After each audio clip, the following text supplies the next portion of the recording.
अस्सलाम वालेकुम नाजरीन, आपको ननकाना साहिब से एक अहम खबर से आगाह कर रहे हैं। 6 जून 1984 को गुरुद्वारा गोल्डन टेम्पल अमृतसर पर भारतीय फौज के हमले और हजारों सिखों के कत्ले आम के खिलाफ ननकाना साहिब में सिख कम्युनिटी की तरफ से एहतजाजी मुजाहिरा किया गया, जिसकी क़यादत पंजाबी सिख संगत पाकिस्तान के चेयरमैन सरदार गोपाल सिंह चावला ने की। एहतजाजी मुजाहिरे के शुरका ने सानिहा गोल्डन टेम्पल के मुल्जिमान की 36 साल भी अदम गिरफ्तारी पर भारत के खिलाफ शदीद नारेबाजी की। पाकिस्तान पाकिस्तान पाक आर्मी पाक आर्मी पाक आर्मी इंदिरा गांधी राजीव गांधी राजीव गांधी मोदी सरकार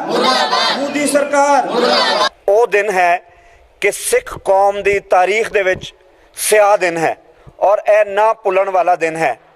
ਇਸ ਦਿਨ ਦੇ ਉੱਤੇ ਇੰਡੀਆ ਦਾ ਜਿਹੜਾ ਅਸਲ ਚਿਹਰਾ ਸੀ, ਇੰਡੀਆ ਦਾ ਜਿਹੜਾ ਮਕਰੂ ਚਿਹਰਾ ਸੀ, ਉਹ ਦੁਨੀਆ ਦੇ ਸਾਹਮਣੇ ਆਇਆ ਔਰ ਉਹ ਜਿਹੜੇ ਆਪਣੇ ਆਪ ਨੂੰ ਦੁਨੀਆ ਦੀ ਸਭ ਤੋਂ ਵੱਡੀ ਜਮਹੂਰੀਅਤ ਕਹਿੰਦੇ ਨੇ, ਉਹਨਾਂ ਆਪਣੀ ਆਵਾਮ ਦੇ ਉੱਤੇ ਟੈਂਕਾਂ ਨਾਲ, ਤੋਪਾਂ ਨਾਲ, ਹੈਲੀਕਾਪਟਰਾਂ ਨਾਲ ਹਮਲਾ ਕੀਤਾ ਔਰ ਹਜ਼ਾਰਾਂ ਦੇ ਤਾਦਾਦ ਦੇ ਵਿੱਚ ਲੋਕਾਂ ਨੂੰ ਸ਼ਹੀਦ ਕੀਤਾ।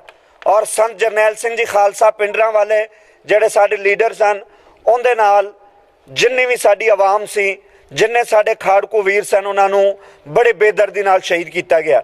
ਔਰ ਇੱਕ ਰਿਪੋਰਟ ਦੇ ਵਿੱਚ ਇਹ ਕਿਹਾ ਜਾਂਦਾ ਕਿ 10,000 ਤੋਂ ਜ਼ਿਆਦਾ ਲੋਕਾਂ ਦੇ ਜੋੜੇ ਜੁੱਤੇ ਉੱਥੇ ਜਮ੍ਹਾਂ ਸਨ, ਜਿਹੜਾ ਇੱਕ ਵੀ ਕਲੇਮ ਨਹੀਂ ਹੋਇਆ। ਐਡਾ ਜ਼ੁਲਮ ਹੋਇਆ।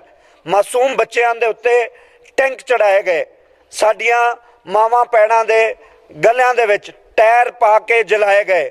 ਬਹੁਤ ਹੀ ਜ਼ੁਲਮ ਕੀਤਾ ਗਿਆ ਔਰ ਉਹ ਜ਼ੁਲਮ ਦੀ ਇੰਤਹਾ ਸੀ।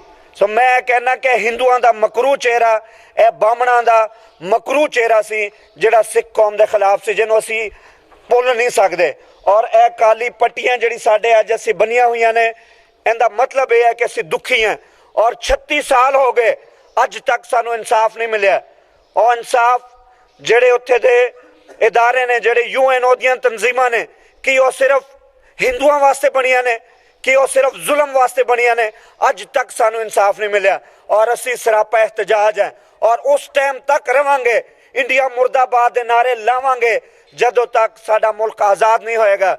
ਅਸੀਂ ਆਪਣੇ ਕਸ਼ਮੀਰੀ ਭਾਈਆਂ ਨੂੰ ਵੀ ਇਹ ਯਕੀਨ ਦਿਵਾਉਂਦੇ ਹਾਂ, ਅਸੀਂ ਆਪਣੇ ਮੁਸਲਮਾਨ तमाम ਭਾਈਆਂ ਨੂੰ ਜਿਹੜੇ ਦਿੱਲੀ ਦੇ ਵਿੱਚ ਜ਼ੁਲਮ ਹੋਇਆ, ਅਸੀਂ ਉਹਦੀ ਵੀ ਨਿੰਦਿਆ ਕਰਦੇ ਹਾਂ। ਔਰ ਅਸੀਂ 6 ਜੂਨ 1984 ਜਿਹੜਾ ਸਾਡੇ ਨਾਲ ਜ਼ੁਲਮ ਹੋਇਆ, ਅਸੀਂ ਅੱਜ ਵੀ ਸਰਾਪਾ ਇhtਜਾਜ ਹਾਂ ਔਰ 36 ਸਾਲ 'ਚ ਸਾਨੂੰ ਅੱਜ ਤੱਕ ਉਹਦਾ ਕੋਈ ਕਲੇਮ ਨਹੀਂ ਮਿਲਿਆ, ਕੋਈ FIR ਨਹੀਂ ਦਰਜ ਹੋਈ। ਔਰ ਮੈਂ ਜ਼ਰੂਰ ਕਹਾਂਗਾ ਕਿ ਮੇਰੇ ਨਾਰਿਆਂ ਦਾ ਸਾਰੇ ਦੋਸਤ ਜਵਾਬ ਦੇਣ। हिंदुस्तान मुर्दाबाद, हिंदुस्तान जालिम सरकार मुर्दाबाद, इंदिरा गांधी मुर्दाबाद, राजीव गांधी मुर्दाबाद। और मैं अपने मुल्क सदके जावां अपने पाकिस्तान दे कि जिथे सानू पूरी तरह आज़ादी है और असी फखर नाल इत्थे इबादत करते हैं, साडे गुरुद्वारे आज़ाद ने, असी पूरी तरह इत्थे सुख नाल और आजादी नाल साह लैने और फखर नाल नारा लाने कि पाकिस्तान जिंदाबाद, पाकिस्तान जिंदाबाद, पाकिस्तान जिंदाबाद।